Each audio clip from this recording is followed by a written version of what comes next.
Hello guys, and welcome back to another Cafcast. Today it is a glorious morning. It's just rained, so things are a tiny little bit shiny, but that's totally fine because we had a little sleep. And now it's a brand new day in the wonderful world of Jurassic World, and I've made some changes again, as per usual. Now, I went over to the Nether and tried to do the Nether Plesiosaur. It's not Plesiosaur, it's Plesiosaur. I know how to say things. What are you talking about? But apparently, the blue Plesiosaur that is apparently in the Nether was cheated in and is not part of the actual mod. So it's not something that we can actually add to our world. I want to keep things completely just like normal and natural and have all the dinosaurs that are actually in the mod. That's one of the reasons why RoboCaf isn't here anymore, is because I made a bit of a decision to say that I would have my dinosaurs the same as the dinosaurs that you guys can create. And there seems to be some kind of animal. Did you see that? There's definitely something in... There's somebody in the tree. Potato, what are you doing in the tree? Oh my god, well, I'm going to have to take out this tree, I think. And there's some more... Okay, so it looks like the Velociraptors haven't gone anywhere. They're just in weird places. Like in trees. I'm going to take this tree down because I feel like maybe he's a bit stuck. So let's just quickly fix this before we lose our train of thought. But yeah, I wanted to essentially, because the mods, the mod packs and things get updated all the time, with different biomes and different kind of species and stuff like that. I thought it was best to just try to stick to what Fossils, Archeology and JurassiCraft put into their mods natively. So adding a custom colour like the blue Plesiosaur that you guys were talking about from the Nether, I kind of feel like it's just not... It's just I'm not really into it. I kind of think that I want to keep things as normal as I possibly can. There's one of these big poles up here that I was using for doing measurements because, don't know if you guys can see, but the Pteranodon or Pterosaur exhibit has actually doubled in height. This is the main thing that I did while you guys were gone. Let's just quickly take this down because we've finished measuring now, so we know exactly how high everything is. It took quite a while to do this, actually. Unfortunately, it took quite a long time. There are these things in Buildcraft called blueprints, and what you can do is you can actually take down... like I could put a landmark like at the top of that there, and I could put a landmark on the other side, and what it would do is it would make a blueprint of this design.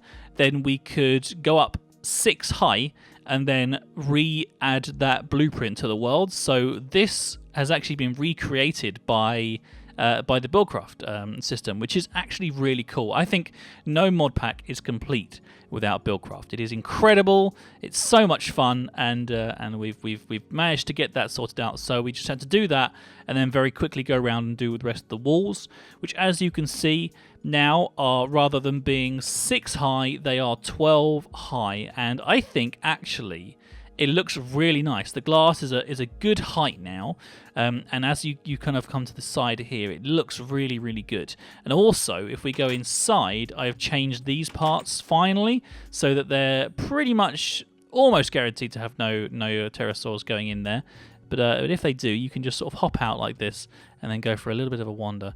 And as you can see, I've also done a little bit of thinning out of some of the trees as well, because I kind of felt like things were a little bit on the thick side in here. So we've kind of like minimized that as well. However, I am slightly concerned right now as I talk to you guys that I might have left a hole because I can't see any pterosaurs at all. Where have they all gone? What's going on? Did they manage to get out? Did they manage to go... Oh, God. Uh-oh. Okay. If you guys see any pterosaurs, let me know, because it looks like they might have gone walkabout. Are there actually any gaps? Like, there's nothing there. No gaps around here.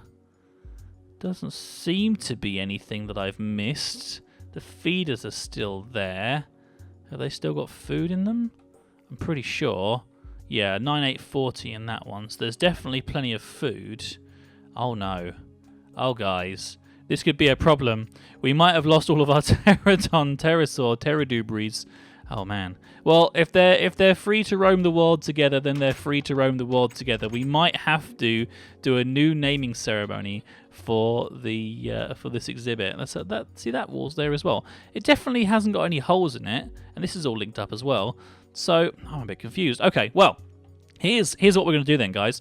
In the comments on this video right now, once you've liked the video, please do leave a comment letting me know whether you think we should make some new babies with the same names as we had last time, so the same names that have already been chosen before, or if you would like all new names because we have loads of new viewers and you'd like to see some really fantastic choices. So yeah, that's what we'll do for today's video.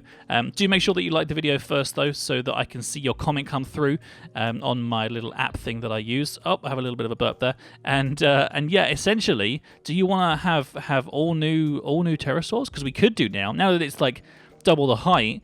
I'm a bit worried about where they've gone, but I know the pterosaurs are pretty independent birds anyway, so the chances are they've gone to make a nest somewhere, and the chances of me finding them because they can fly are like incredibly slim. Let's pop up over here just onto this slightly snowy kind of tree line that we've got here, where the stegosauruses are.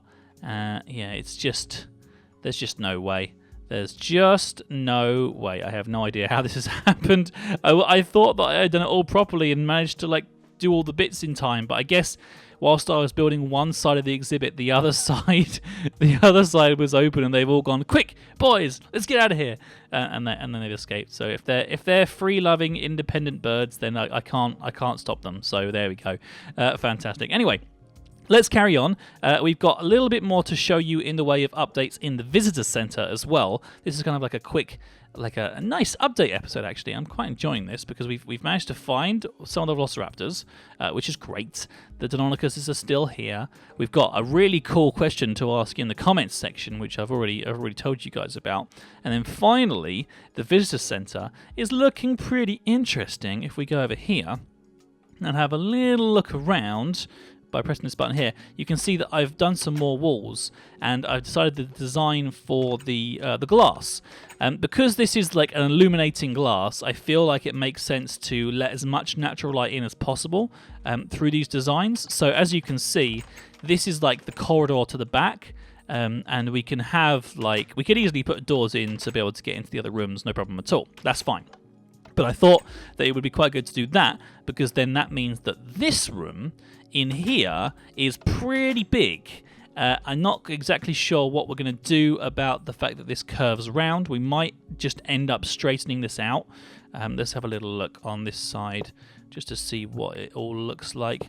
I think that we can literally just shape this out, because this staircase down here was never meant to be permanent anyway, and the Lost World down here, we never did anything with the Lost World in this timeline, so I think it makes sense for us to close it up for somebody else to find later on. The chest hut is also something that can go, because we can transfer all the contents that we got from the ME terminal over to there. So perhaps we will just start to kind of like straighten out some of these walls a little bit. I kind of feel that might work out to our favor, really. But for now, because I'm a bit worried about losing everything, where are those iron blocks? Did I not even pick those iron blocks up? Are they just knocking them out somewhere? Where'd they go? Did I pick them up, but like chuck them somewhere? Oh my god, what happened? Maybe they went into the iron coin stack heads down that I've got here. I might need to chisel them or something. Okay, well, we'll leave that now. This room can be open to the elements, I guess. Oh dear, oh dear. But we've also finished off a wall on here as well, as you can see. So there's this kind of like slightly smaller room, which could be used for something. I'm not quite sure what yet. And then there's this slightly larger room here as well, which is, it feels like these are kind of like going to be the business end rooms, perhaps. We'll have to really kind of like just think. If you guys have any ideas, then please do let us know in the comments. But we also want to spend a little bit of time just doing some minor sort of updates to the rooms as well, which we may as well do now, seeing as we're here and we're doing it, and we've got some vibrant quartz glass on us anyway. So are those going into my inventory into here, or? I have no idea where those blocks are going. Let's have a look, right? Okay, so we've got 23. That definitely picked up. And we still have 23. What? Something's going wrong here. I definitely am picking things up. Oh, they're here. What? They're in my boots pockets. Apparently, I can carry iron with my feet. I didn't know that was a thing, but apparently it is. Wow, that's insane. Okay, well, at least we know that we're not losing it all. Whoops, daisy. Need to plug those back up again. There we go. And then get to the vibrant quartz glass. There we go. So you can see how much just brighter it makes everything, and I feel like lighting is the key here when it comes to the visitor center. It's going to look a whole lot nicer, I think anyway, personally. I hope you guys agree. And we're going to do the same thing on this side. Now, people were apparently struggling to find a link to this schematic that we use to start off this visitor center, which is absolutely fine. I will put a link in the description of today's video. If I forget, just tell me in the comments, and I'll make sure that I add it. But it's quite straightforward to find, so I'll put a link in there, and then you guys forever will know where the origins of the visitor center came from, which I think was quite a sensible thing to do. Look at this. This is so nice. It looks so good. I actually think this is like better than the last time, because the last time we struggled to know what to do with some of the layouts, and I think these layouts are going to make for more functional rooms. We could definitely use a hatchery, which makes sense, especially for upcoming kind of hatching of dinosaurs, but that means that we need to get another name of a dinosaur chosen, which may be something that we do on tomorrow's episode. So you guys better stay tuned and come back tomorrow, because I think what we're going to be doing after we visit the plesiosaurs is spending a little bit of time deciding what the next dinosaur should be. Yeah, woo! But you can't vote today, guys. You got to tell me. We've already got a thing for today. We need to know whether or not we should work on those pterosaurs again and start fresh with those. Do I have enough? I'm not going to have enough to finish off here, but I can do these last 4 here. And then just add those ones instead. 1, 2, 3, 4. And then pick up those bits there. And perfect. Right, so we've got like loads of new iron as well, which is good. Do we have any foods? We just have these strawberries. I'm going to have to pick up some apples as well. Oh, my God, I'm tired. Oh, dear, oh, dear. See you guys tomorrow. You've been watching the Craftcast. We hope you have enjoyed the show. Don't forget to check out all of our other videos. Oh, and be sure to subscribe to us if you like what you see. That way I'll know to make more, and that you really like me. So, you've been watching the Craftcast. We hope you have enjoyed the show. Don't forget to check out all of our other videos.